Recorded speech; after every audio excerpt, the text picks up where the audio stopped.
Here on Open, Darren Jaime here with you. Well, in today's edition of Legal Corner, we continue with our law series from the letters A through Z. Now, today is part 2 of the letter R series, as in renters' rights. We welcome back our attorney and legal correspondent, David Lesch, who joins us now, and renters do have rights. They do. You know, the first part of the series talked about the renter's rights before the renter actually signs the lease. And now we're going to just assume that the lease has been signed, and we're going to discuss what your rights are as a tenant now that you have a lease.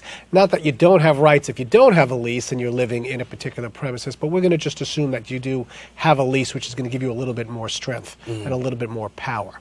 The most important right that you have as a tenant, with or without a lease, is the warranty of habitability, which warrants that the landlord is going to give you a safe, clean property, and that it's going to be habitable. And if it's not, you have a right to withhold your rent.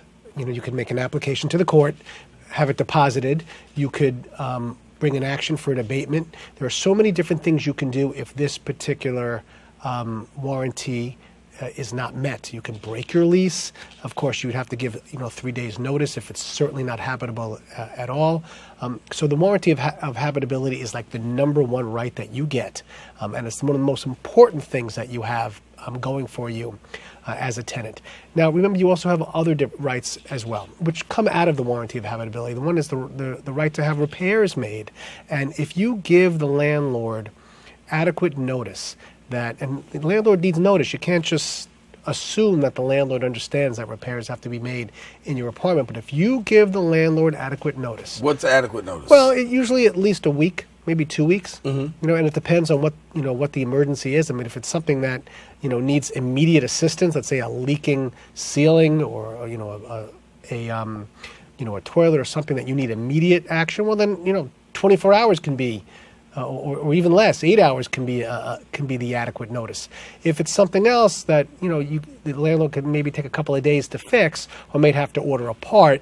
Let's say a floorboard is cracked, but if there's no one who has any immediate harm or is in danger, adequate notice might be a couple of days. So it depends on what notice is needed. But if you give adequate notice, that landlord must come in and repair the property. And if the landlord does not do that, again, you have a right to bring an action in court to seek the amount of monies that you've lost in terms of your ability to get this particular thing fixed. Let's say you have to hire somebody else to come in to fix it. Well, you could get that money back. So this is very important. Now, in terms of the warranty of habitability, it also extends out to like the common areas of the building. It might be the area of the lobby, the areas of the hallways. It could be even the stairwells. And the landlord could always use an excuse. Well, there was a strike. If there's a strike, whatever monies you're saving from not paying the workers because of a strike, you'll deposit into court, and the court will give it to the tenants. So that it'll work that way. So it's not like the landlord's ever going to really be able to get out of the fact or profit from the fact that the building is not being repaired properly. Okay, so let's take us inside the premises again, inside your own apartment. Other rights that you have once your lease is signed: smoke detector. You have to have a smoke detector. I think it's within at least 10 feet of any sleeping area. Right. Very, very important. Carbon monoxide detectors. Same thing. I think it's just about that same distance away. And you could have a joint carbon monoxide smoke detector unit. That's okay, so long as they're both working. If one stops working, you need the other one replaced. Do you understand? So if the smoke detector part's working, but the carbon monoxide part's not working, you just got to at least get another carbon monoxide detector somewhere else, at least 10 feet away in the apartment. So that's something that's very important that you should have in your apartment, that you have a right to have. Window guards. If you have a child who's under the age of 10. And sometimes you don't have a choice, even if you might not. It's law. It's law. You got to have a window guard. Now let's talk about what's going on outside of the property. We're talking about locks and your ability to be safe when you come home at night, or even during the day, just to make sure that there's nobody following you. I've had a client who was followed in behind her as she got off the bus. Somebody just walked right into the building. There were no locks on the building. It's not like she could have locked the person out. The door locked. He opened up the door. She went through the second door. It thought it locked. He opened up the door. went right into the elevator with her and sexually assaulted her. So we brought an action against the landlord. We were able to recover monies for that because there was notice. The landlord knew or should have known that these locks outside the building should have been fixed and didn't do that. And you have the right to feel safe in your property. That means adequate lighting from the hours of from sundown to sunset. There has to be adequate lighting outside so you feel safe when you enter your building. Now, you've given these particular scenarios of what should be.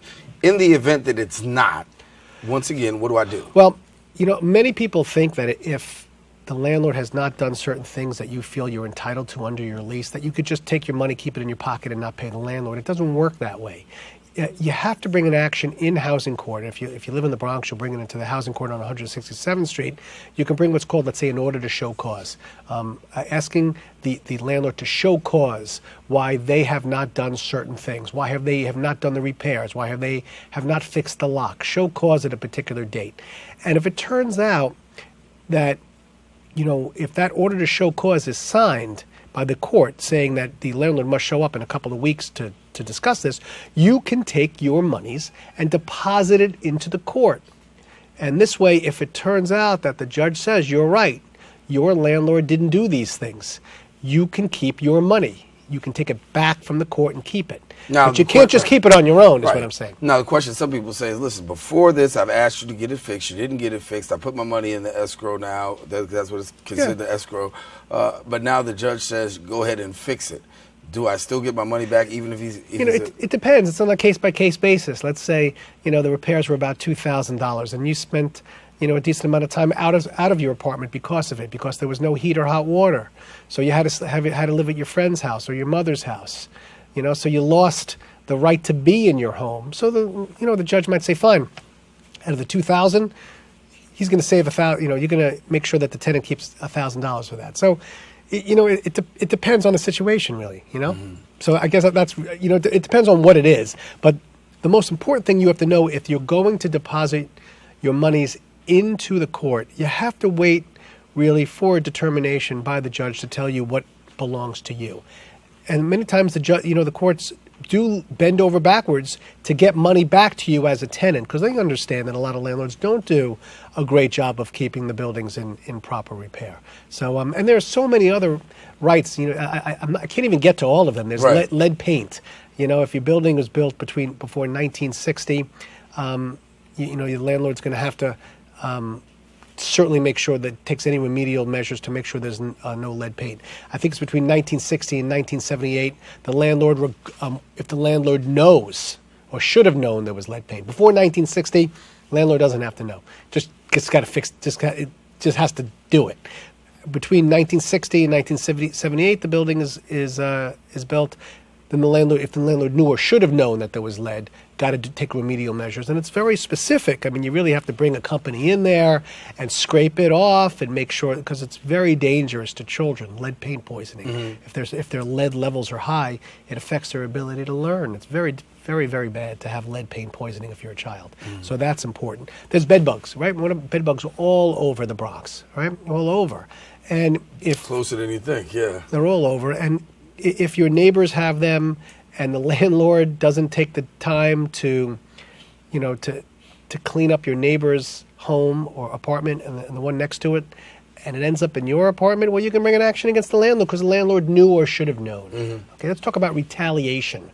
Retaliation is when the landlord retaliates against you for something you've done that you think to protect your rights. So, if, for instance, you claim there's a violation, so you notify HPD, right? Housing Preservation Development, or you call 311. Mm-hmm. Well, this is your right to do that. What if the landlord punishes you now and says, well, I'm not going to extend your lease, or I'm not going to give you certain benefits that I was giving you before? Well, you can't do that. That's retaliation. That's not allowed. And there's an actions for that you can also bring. So I always tell my clients, don't be afraid to take the next step. And go to housing court or do different things. Well, my landlord's going to be afraid. I may not get a lease. I may have problems. You can't retaliate against you. So it's very, very important that you know. Then landlords understand that as well. Mm-hmm. Tenant organizations. Well, let's say you want to have a tenant organization in the building, right? Have a little room where you can meet. You have the right to do that. Again, you have the lease. You have the right. If you don't have a lease, might be an issue. So the bottom line is look over your lease. Look over your lease, and you got so many rights, and it's very important. It's a renter's town in the Bronx, so understand what your rights are, and if you have an issue, go to housing court, bring an order to show cause. And a lot of times you don't need an attorney; you can do it on your own. And get those readers and read the fine print too. That's right, always. Got it. We're up to the letter S next couple of weeks. Okay. Today's verdict. Yeah, if you are a member of a tenants organization and you want to come on today's verdict, we're going to be creating a separate tenants corner for tenants' rights organizations to come on. So that's something that we're putting together. Should be airing in the next couple of months. So if you're a tenant organization, give us a call. We'll have you on. David Lesch, today's verdict. You can catch him every Tuesday on Channel 67 right here on BronxNet Television. Well, we got to take a quick break, but coming up, we'll find out about a program that uses soccer as a tool for social change. What exactly is it? We'll let you know when we return.